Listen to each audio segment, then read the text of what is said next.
ठीक है, क्लियर आ रही है आवाज़। नमस्कार प्यारे बच्चों, मैं सुखवीर सिंह आपका स्वागत करता हूं आपके अपने YouTube channel Sukhvir PCM study point में। और आज हम शुरू करेंगे कक्षा 11 का गणित। कक्षा 11 के गणित में पढ़ेंगे एक्सरसाइज 1.1। इससे पहले हम बेसिक के बारे में जान चुके हैं। तो ये हमारे एक्सरसाइज 1.1 का पहला सवाल है। क्या है पहला सवाल कि निम्न में कौन से समुच्चय हैं। क्या है, कौन से समुच्चय हैं। अपने उत्तर का औचित्य भी बताइए कि इस उत्तर का औचित्य क्या है। पहला क्या है, जे अक्षर से प्रारंभ होने वाले सभी महीनों का समुच्चय। अच्छा, वर्ष में बेटे कितने महीने होते हैं, तो वर्ष में 12 महीने होते हैं। तो ऐसे कौन से महीने हैं जो जे अक्षर से प्रारंभ होते हैं, तो उन महीनों का हम क्या करेंगे, संग्रह लिखेंगे, समुच्चय के रूप में उन महीनों को लिखेंगे। तो इसका हल निकालेंगे। जे से प्रारंभ होने वाले महीनों का समुच्चय क्या होगा। तो पहले तो लिख लो, जे से प्रारंभ होने वाले महीने लिख लो। प्रारंभ होने वाले महीने कौन कौन से हैं। जे से प्रारंभ होने वाले महीने कौन से हैं। जनवरी,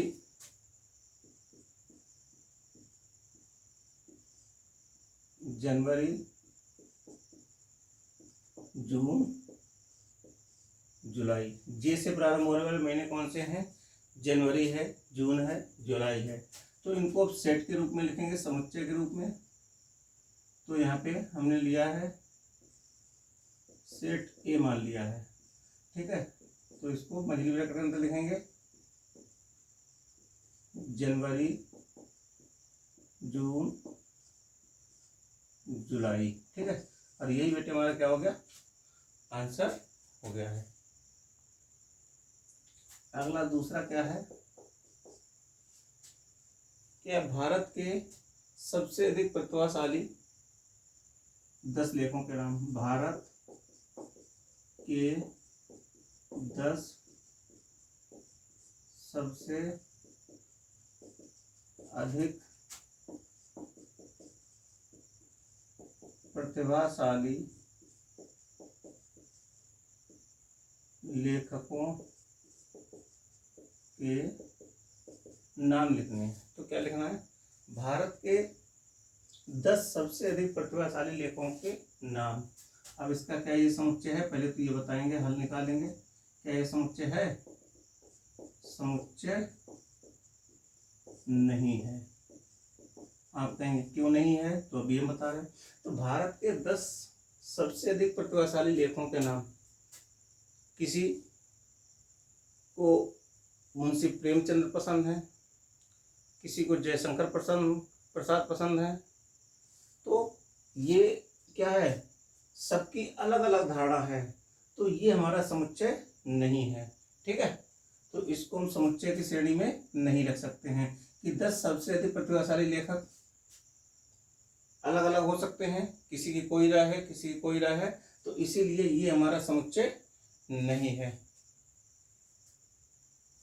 अब यहाँ पे स्पष्टीकरण लिख दो, क्योंकि 10 प्रतिभाशाली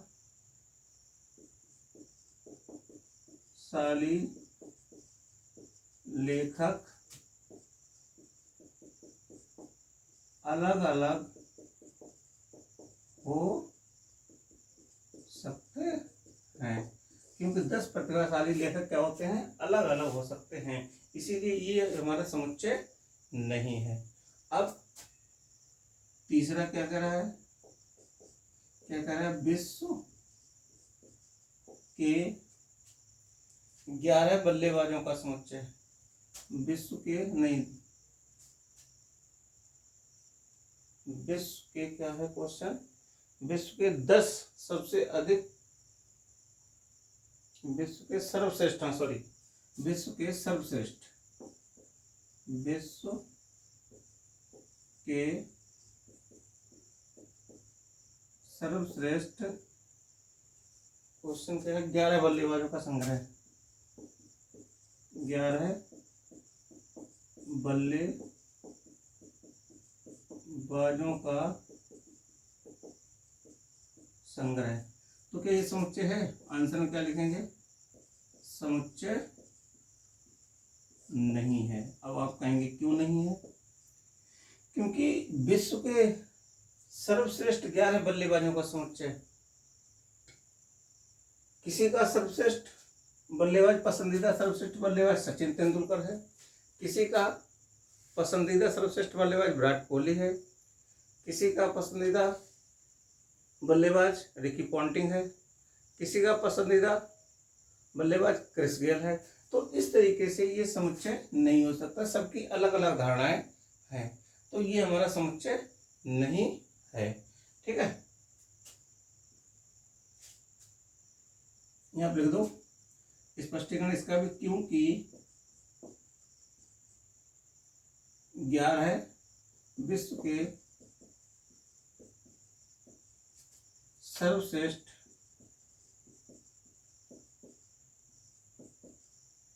11 बल्लेबाज 11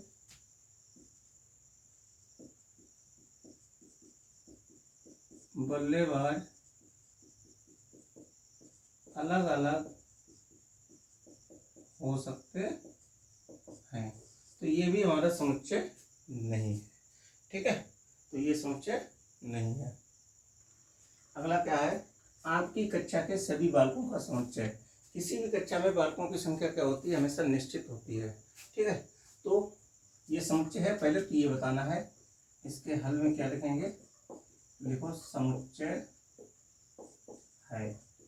क्यों है? क्योंकि किसी भी कक्षा में बालक निश्चित होते हैं। अब इसको सेट के रूप में कैसे लिखेंगे? जैसे मान लिया ए बराबर लिख दिया, बालक हो सकता है मोनू हो सकते हैं, सोनू हो सकते हैं, राम हो सकते हैं, श्याम हो सकते हैं। ये बालक हमारे कक्षा में हो सकते हैं। ठीक है, ये हमारा आंसर हो गया। अगला क्या कह रहा है? 100 से कम सभी प्राकृत संख्याओं का समुच्चय। पहले तो ये बताओ कि ये समुच्चय है? तो यहाँ लिखो समुच्चय है। क्यों समुच्चय है? क्योंकि 100 से कम प्राकृतिक संख्या क्या है? फिक्स है, निश्चित है। तो इसको समुच्चय रूप में लिखेंगे। क्या लिखेंगे? 1, 2, 3, 4, डॉट कहाँ तक जाएंगे? 99 तक जाएंगे, 100 से कम लेंगे। ठीक है, 100 से कम प्राकृतिक संख्याओं का समुच्चय होगा 1, 2, 3, 4, डॉट 99। अब क्या कह रहा है? लेखक मुंशी प्रेमचंद द्वारा लिखित उपन्यासों का समुच्चय। तो ये समुच्चय है। इसके हल में लिखेंगे हल। क्या है?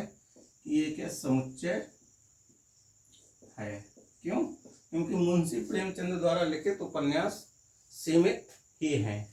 ठीक है, तो समुच्चय है, तो इसको समुच्चय के रूप में लिखो। ए बराबर मान लो, क्या लिखेंगे? इनके उपन्यास क्या है? दान, वीर, गोदान, गबन, सेवा, सदन, करबला। ये सब इनके क्या हैं?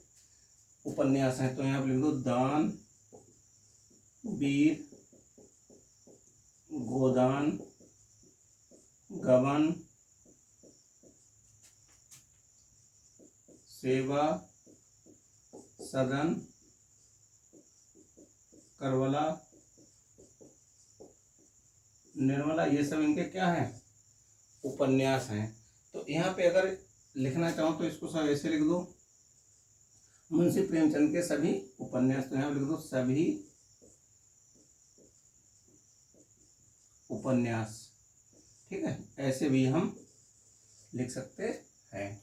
तो ये हमारा समुच्चय है। मुंशी प्रेमचंद द्वारा लिखित उपन्यासों का संग्रह क्या हो गया?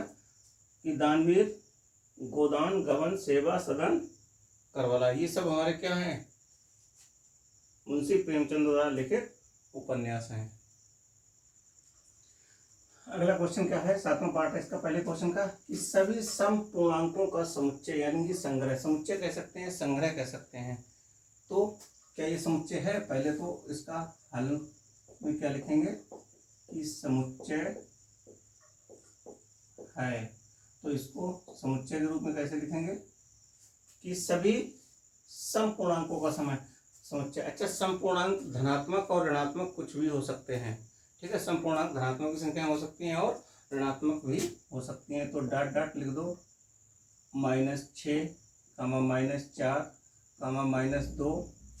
-2, अब फिर 2, 4, 6, डॉट डॉट, ठीक है। ये हमारा समुच्चय के रूप में हमने इसको लिख दिया। अगला क्या कह रहा है कि इस अध्याय में आने वाले प्रश्नों का समुच्चय, कि इस अध्याय में कितने आने वाले प्रश्न हैं। तो प्रश्नों की संख्या बेटे हमेशा क्या होती है, किसी भी अध्याय में सीमित होती है, ठीक है। तो यहाँ पे पहले इसका हल निकालेंगे। हल में लिखेंगे कि समुच्चय है। अब समुच्चय फॉर्म में इसको कैसे लिखेंगे कि मंझली व्याकरण लो सभी प्रश्न, बस ये हमारा क्या, इस अध्याय के सभी प्रश्न, इतना ही क्या हो जाएगा, आंसर हो जाएगा। अगला नमा क्या है, विश्व के सबसे अधिक खतरनाक जानवरों का समुच्चय। तो विश्व के सबसे अधिक खतरनाक जानवरों का समुच्चय, पहले तो ये बताएं क्या समुच्चय है।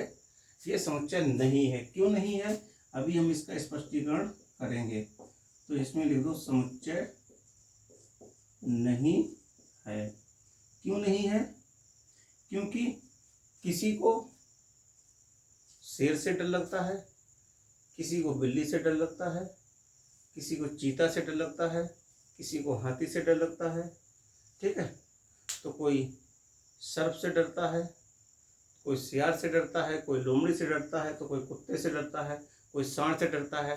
तो इस तरीके से कि विश्व के सबसे अधिक खतरनाक जानवरों को छांटना संभव नहीं है, इसीलिए ये समुच्चय नहीं है बेटे, समझ गए। हाँ, तो हम लिखेंगे समुच्चय नहीं है। इसका स्पष्टीकरण लिख दो, क्योंकि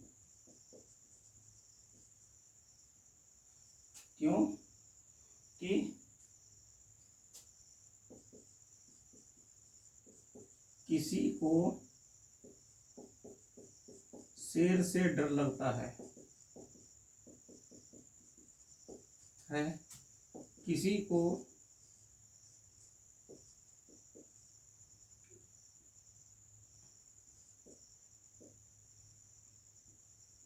बिल्ली से, किसी को बिल्ली से डर लगता है। किसी कोई शेर से डरता है, तो कोई बिल्ली से डरता है, तो कोई कुत्ते से डरता है, कोई हाथी से डरता है, कोई सियार से डरता है। तो इस तरीके से कि हम किसी भी वो विश्व में सबसे अधिक खतरनाक जानवरों को नहीं छांट सकते हैं, ठीक है। तो ये हमारा हो गया पहला क्वेश्चन। अब हम बढ़ते हैं दूसरे। क्या है दूसरा क्वेश्चन कि मान लीजिए कोई समुच्चय दे रखा है 1, 2, 3, 4, डॉट डॉट 5, 6, ठीक है। 1 से लेकर 6 तक का कोई समुच्चय है। क्या कह रहा है, रिक्त स्थानों में उपयुक्त प्रतीक एप्सिलॉन या नॉट इक्वल टू एप्सिलॉन, ठीक है, इसको भरना है। यानी कि ये बिलोंग कर रहा है या बिलोंग नहीं कर रहा है। तो पहले तो यहाँ पे इसका मतलब जानिए कि एप्सिलॉन का अर्थ क्या है। अर्थ है क्या है, बिलोंग्स टू। इसका मतलब क्या है, का अर्थ है नॉट बिलोंग्स टू। यानी कि अगर अवयव है तो हम बिलोंग्स टू का यूज करेंगे, और अवयव नहीं है तो नॉट बिलोंग्स टू का यूज करेंगे। अब यहाँ पे देखेंगे, ये तो हमारा सेट दे रखा है। सेट क्या दे रखा है, ये दे रखा है, क्या दे रखा है कि 1, 2, 3, 4, 5, 6। अब ये बताना है कि जो ये हमारे पार्ट दे रखे हैं कि इनमें रिक्त स्थान को हमें पूरा करना है। तो 5 क्या इस समुच्चय का अवयव है। ये मतलब कैपिटल ए किसको, समुच्चय को रिप्रेजेंट करता है, और 1 से लेकर 6 तक जो गिनती इसमें दे रखी है, नंबर दे रखे हैं, वो हमारे इसके क्या है, अवयव हैं। तो क्या 5 इस समुच्चय में है।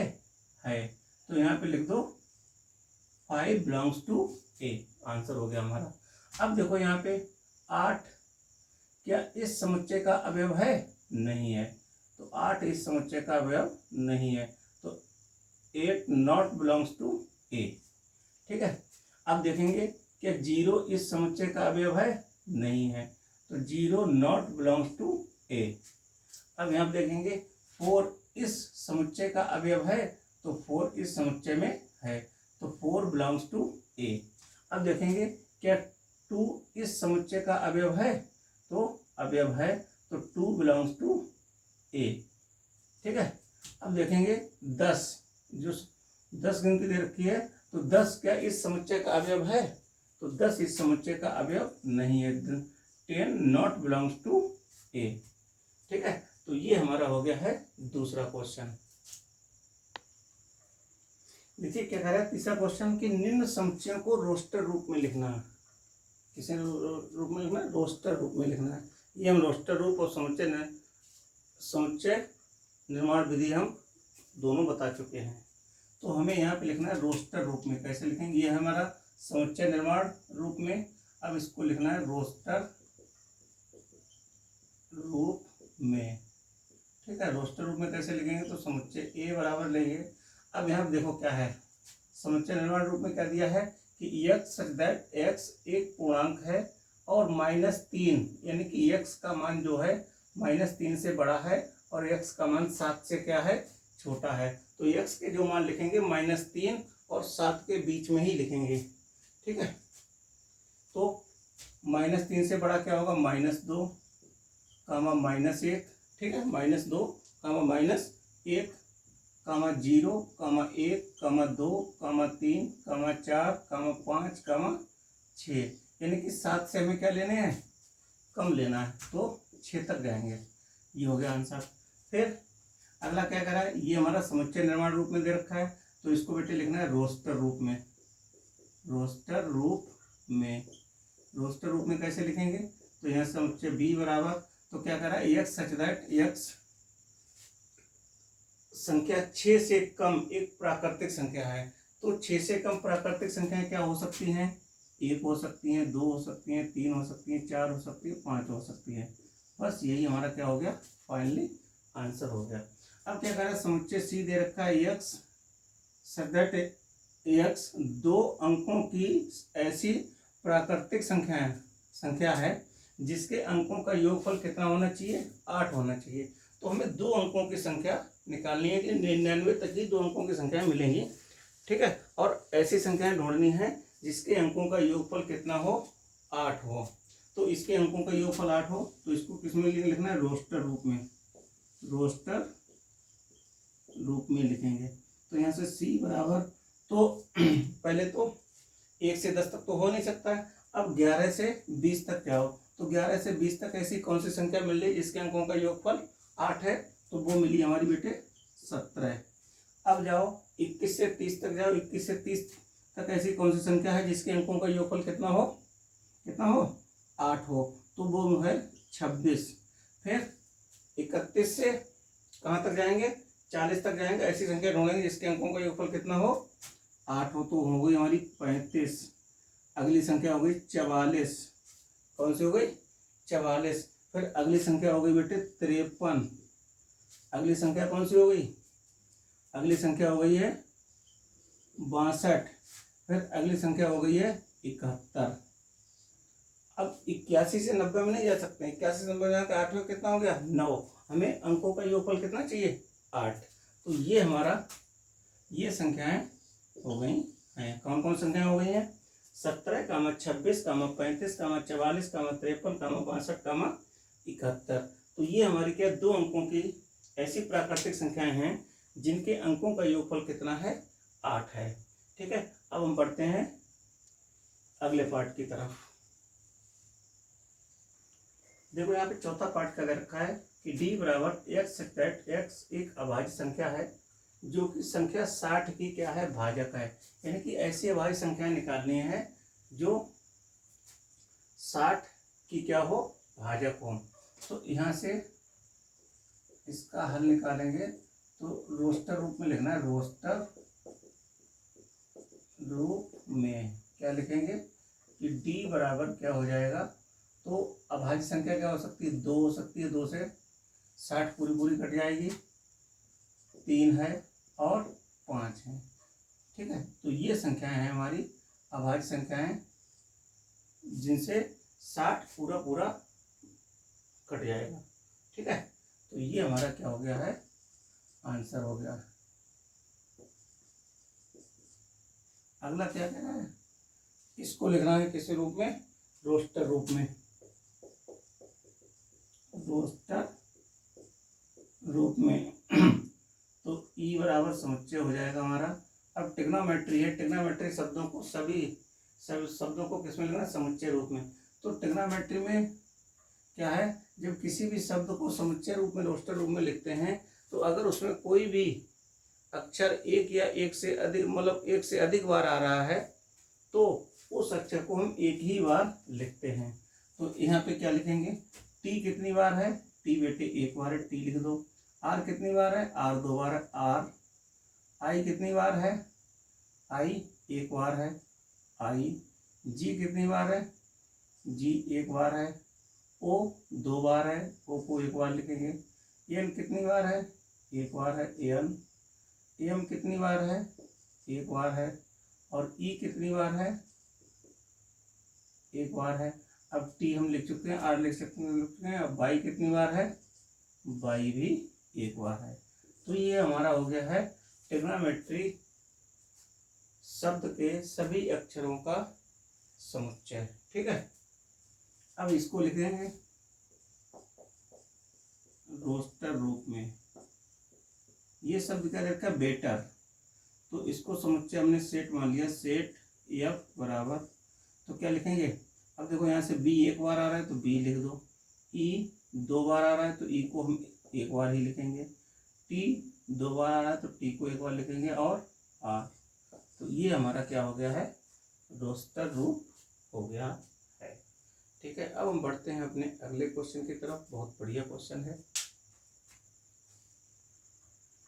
देखो क्या है, चौथा क्वेश्चन कि निम्नलिखित समुच्चयों को समुच्चय निर्माण रूप में लिखना है। किसमें रूप में लिखना है, अभी हमने रोस्टर रूप में लिखा था इससे पहले वाला क्वेश्चन, अब ये लिखना है समुच्चय निर्माण रूप में।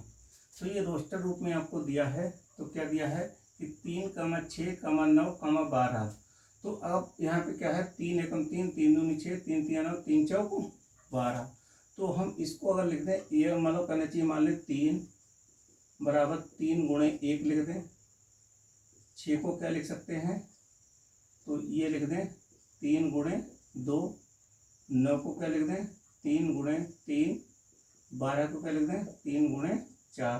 तो ये क्या हो गया, अगर इसको हम लिखना चाहें तो एक संख्या में x एक प्राकृतिक संख्या है, x बराबर क्या हो जाएगा 3n। और n का मान क्या है, n बराबर हो जाएगा 1, 2, 3, 4, कुछ भी हो सकते हैं। ठीक है, n बराबर 1, 2, 3, 4 ये हो सकता है। ठीक है, तो इसको क्या लिखेंगे, समुच्चय निर्माण रूप में, नहीं हाँ समुच्चय निर्माण रूप में। तो इसको लिखो समुच्चय निर्माण रूप में। तो a बराबर ले लो, क्या हो जाएगा x colon x, x colon x। एक क्या है, प्राकृत संख्या है, एक प्राकृत संख्या है। ठीक है, क्या संख्या है, प्राकृत संख्या है। और चलो अब इसको हटा देते हैं को। ठीक है, x बराबर क्या है 3n, और जो n का मान लिया है वो कितना लिया है, तो इसको x का मान लेंगे 1 से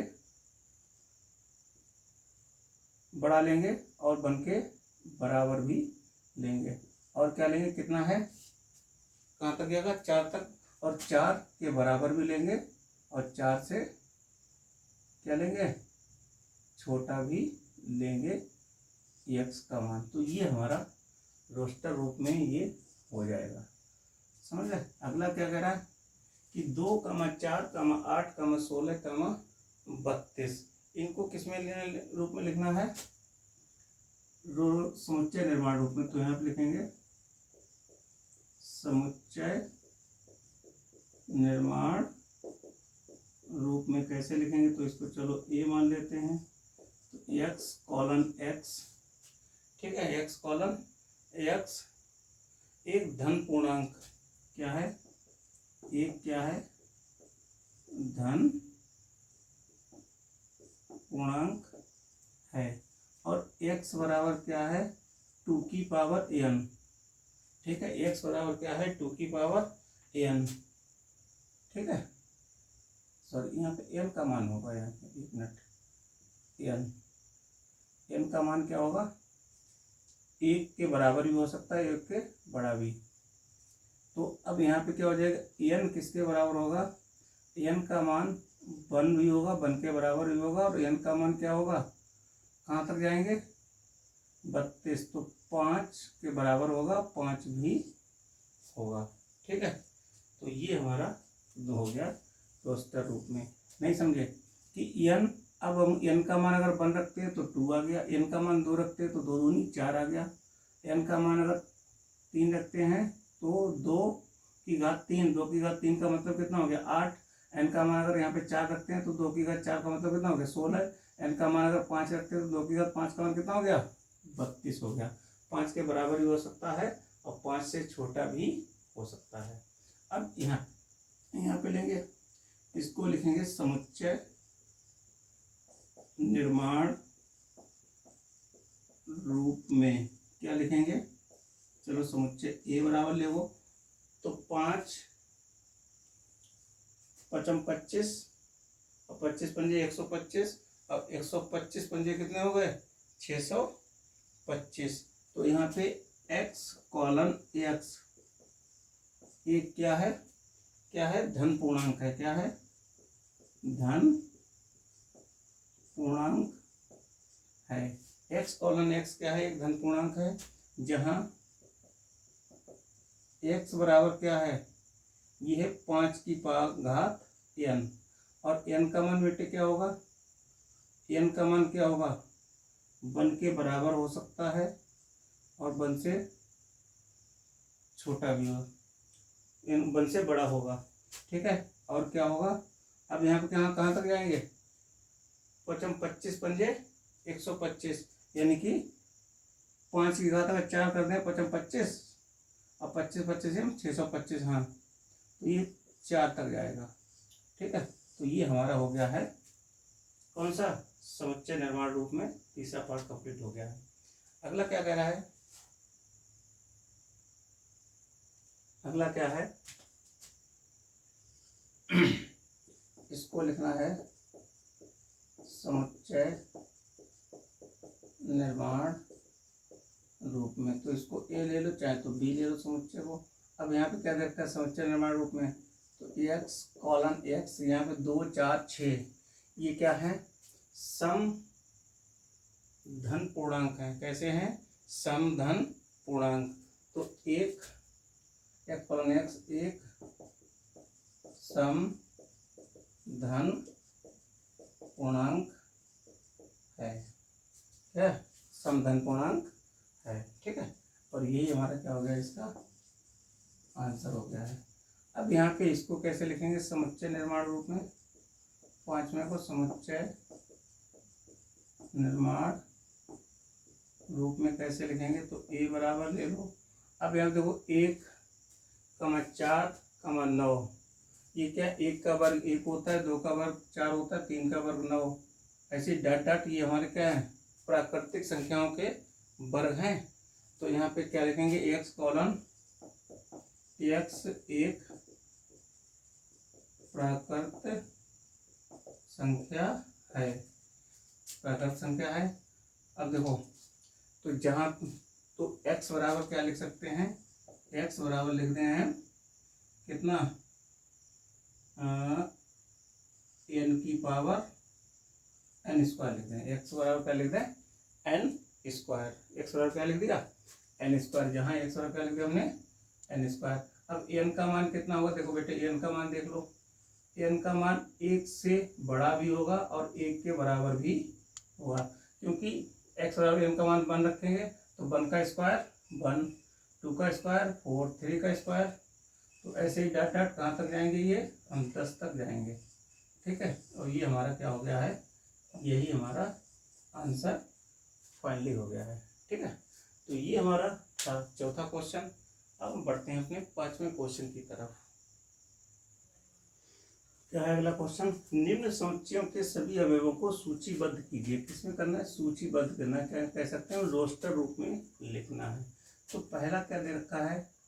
तो इसको लिखना है सूचीबद्ध में। सूचीबद्ध में तो इसको ए बराबर क्या लिखेंगे? अब क्या कर रहा है? एक्स सच दैट एक्स एक विषम प्राकृत संख्या है। क्या है? विषम प्राकृत संख्या है। तो विषम प्राकृत संख्या क्या होती है? जैसे विषम संख्या क्या होती है? 1 होती है, 3 होती है, 5 होती है, 7 होती है, 9 डॉट डॉट, ये हम चलते रहेंगे बस। सॉरी, यही हमारा फाइनली आंसर हो गया। अगला क्या कह रहा है? इसको लिखना है सूचीबद्ध में। सूचीबद्ध में कैसे लिखना है? तो बी बराबर लिखेंगे, क्या लिखेंगे? एक्स सच दैट एक्स एक पूर्णांक है। एक्स सच दैट एक्स का एक पूर्णांक है, जहाँ क्या रखा है? -1/2, यानी कि एक्स का मान क्या है? -1/2 से क्या है? बड़ा है, और 9/2 से क्या है? छोटा है। तो यहाँ पे -1/2 का मतलब कितना हो गया? माइनस में 0.5, और 9/2 का मतलब क्या हो गया? 4.5। यानी कि जो हम x का मान रखेंगे -0.5 से 4.5 के बीच में ही रखेंगे। तो यहाँ पे क्या लेंगे? तो यहाँ पे 0, 1, 2 और 3, ठीक है। एक पूर्णांक है 0, 1, 2, 3 और 4, ठीक है। तो ये वैल्यू जो है, देखो 0 है 0.5 से क्या है? बड़ी है, 1 0.5 से बड़ा है, 2 0.5 से बड़ा है, 3 0.5 से बड़ा है, 4 0.5 से बड़ा है, लेकिन 4.5 से छोटा है। बाकी ये संख्या क्या है? 0.5 से और 4.5 से क्या है? छोटी हैं। तो ये हमारा फाइनली आंसर हो गया, ठीक है। अगला क्या कर रहा है? इसको लिखना है सूचीबद्ध में। इसको सूचीबद्ध में कैसे लिखेंगे? कि एक्स सच दैट एक्स एक पूर्णांक है, और एक्स स्क्वायर क्या है? का मान 4 के बराबर हो सकता है, या 4 से क्या हो सकता है? छोटा हो सकता है, ठीक है। तो छोटे मान क्या हो सकते हैं? तो पहले यहाँ पे जानेंगे। पूर्णांक है, अब ये नहीं कह रहा है कि धनात्मक पूर्णांक है, ऋणात्मक पूर्णांक है, धनात्मक ऋणात्मक दोनों हो सकते हैं। तो जैसे यहाँ पे 1 का वर्ग किया, कितना आ गया? 1, 2 का वर्ग कितना आ गया? 4, यानी कि 4 से ज़्यादा नहीं है, यानी कि 0 का वर्ग कितना आ गया? 0। अगर -1 का वर्ग करते हैं तब भी बेटे बनाता है, -2 का वर्ग करते हैं तब भी कितना आ गया? 4। अगर -3 का वर्ग करते हैं तो कितना हो गया? 9। 4 से क्या है? क्या है? बड़ा है, लेकिन एक्स स्क्वायर का मान 4 से छोटा होना चाहिए, तो ये वैल्यू मान्य नहीं होगी। तो इसको कैसे लिखेंगे? तो इसको लिखेंगे सी बराबर क्या लिखेंगे? -2, -1, -0, 1, 2, ठीक है। 1, 2, और यही हमारा क्या हो गया? इसका सूचीबद्ध रूप में फाइनल आंसर हो गया है, ठीक है। तो ऐसे हम लिखेंगे। अब देखो, इसको सूचीबद्ध रूप में लिखो, रूप में। तो डी बराबर क्या होगा? क्या है? एक्स दैट एक्स लॉयल शब्द का एक अक्षर है। तो क्या लिखें? अब इसमें कोई भी अगर अक्षर एक से अधिक बार आ रहा है तो उसको एक ही बार लिखेंगे। तो यहाँ पे एल कितनी बार आ रहा है? एल 2 बार आ रहा है, तो एल को हम एक बार लिखेंगे। ओ 1 बार आ रहा है, बाई 1 बार है, और ए 1 बार है। ये हमारा आंसर हो गया है। अब यहाँ पे क्या है? इसको लिखेंगे सूचीबद्ध रूप में। तो यहाँ पे क्या कह रहा है? ये कह रहा है कि एक्स सच दैट एक्स एक ऐसा महीना है जिसमें 31 दिन नहीं है, यानी कि 31 से कम दिनों वाला महीना निकालना है। 30 हो सकते हैं, 28 या 29 हो सकते हैं, क्योंकि फरवरी 28 या 29 की होती है, ठीक है। तो हमें ऐसे महीने निकालने हैं जिनमें 31 से कम दिन हो। तो पहला महीना कौन सा है? हमारा फरवरी है। फरवरी 28 की होती है, या 29 की फरवरी है। फिर फरवरी के बाद क्या आता है? अप्रैल 30 की होती है। अप्रैल के बाद जून 30 की होती है, सितंबर ये 30 का होता है, फिर क्या आ गया नवंबर, ठीक है, फिर क्या आ गया नवंबर। ये हमारे महीने होते हैं, 5 महीने हैं जिनमें 31 दिन नहीं होते। कौन कौन सा महीना है? पहला फरवरी है, अप्रैल है, जून है, सितंबर है और नवंबर है, ठीक है। अगला क्या कह रहा है कि इसको क्या किसमें लिखना है? सूचीबद्ध में लिखना है, ठीक है। सूचीबद्ध में कैसे लिखेंगे? क्या कह रहा है कि एफ समुच्चय दे रखा है, एक्स सच दैट एक्स इसके अवयव होंगे कि अंग्रेजी वर्णमाला का एक व्यंजन है जो के से पहले आता है। तो स्वर क्या होते हैं? स्वर हमारे 5 होते हैं, ए ई आई ओ यू। बाकी जितने भी अक्षर होते हैं वो सब हमारे क्या है? व्यंजन है। तो पहले यहाँ पे लिख लो, क्या लिख लें? चलो यहाँ पे लिख लें ए कामा, यहाँ पे लिखते हैं A comma B comma C comma D E F G H I J और के। यहाँ तक हमने इसको लिख लिया, के तक लिख लिया है हमने, A B C D E F G H I J K. अब इसमें हमें क्या लिखना है? व्यंजकों को लिखना है। तो एफ बराबर क्या लेंगे? इसके व्यंजकों का हमें सूचीबद्ध रूप में लिखना है। सॉरी व्यंजक नहीं, व्यंजन, व्यंजन है, व्यंजक नहीं होंगे, व्यंजन है। व्यंजक याद रहता है मैथ वाला, ठीक है। इसके व्यंजनों को लिखना है सूचीबद्ध। तो पहले तो स्वर देखो कौन सा? एक स्वर है ए, दूसरा है ई और तीसरा है आई। ये हमारे स्वर हैं, इनको हमने काट दिया। बाकी जितने व्यंजन हैं तो के से पहले वाले लिखेंगे। तो के से पहले वाले व्यंजन क्या हो जाएंगे? के से पहले आता है। तो यहाँ पे हो गया B comma C comma D कामा एफ कामा जी कामा एच कामा जे। तो के से पहले वाले व्यंजन हमारे ये सब बेटे आ गए हैं, ठीक है। और ये हमारा फाइनली आंसर हो गया है। इसका स्क्रीनशॉट ले लो, फिर अगले क्वेश्चन की तरफ पढ़ते हैं। देखो अब यहाँ पे क्या है? एक टेबल दे रखी है, एक तरफ रोस्टर रूप में दे रखा है, एक तरफ समुच्चय निर्माण रूप में दे रखा है, ठीक है। अब इनका हमें क्या करना है? मिलान करना है। मिलान कैसे करेंगे? कौन सा सही होगा? सही को सही से मिलाएंगे। तो यहाँ पे क्या दे रखा है? पहला दे रखा है 1, 2, 3, 6। तो क्या है? 1, 2, 3, 6। ये कौन सा होगा? अब इसमें देखते हैं। तो x एक अभाज्य संख्या जो 6 की भाजक है, नहीं हो सकती है। x संख्या 10 से कम, x संख्या है 10 से कम है, क्या विषम प्राकृत है, ठीक है। तो यहाँ पे क्या होगा? x एक प्राकृत संख्या है और 6 की क्या है? भाजक है। इसका ये ऑप्शन सही होगा, सी वाला, ठीक है। 2, 3 अभाज्य संख्याएं हैं और 6 की क्या है? भाजक है। तो इसको हम इससे मिला देंगे। अब ये तो मैथमेटिक्स क्या है, ये तो आपको मालूम ही होगा। ये इसका हो जाएगा और यहाँ पे क्या हो जाएगा? ये वाला ऑप्शन हो जाएगा। चौथा हमारा क्या हो गया? ये बी से मिल गया, ठीक है। ये हमारा एक्सरसाइज 1.1 खत्म हुई। फिर इसी के साथ मिलते हैं अपने नेक्स्ट वीडियो में।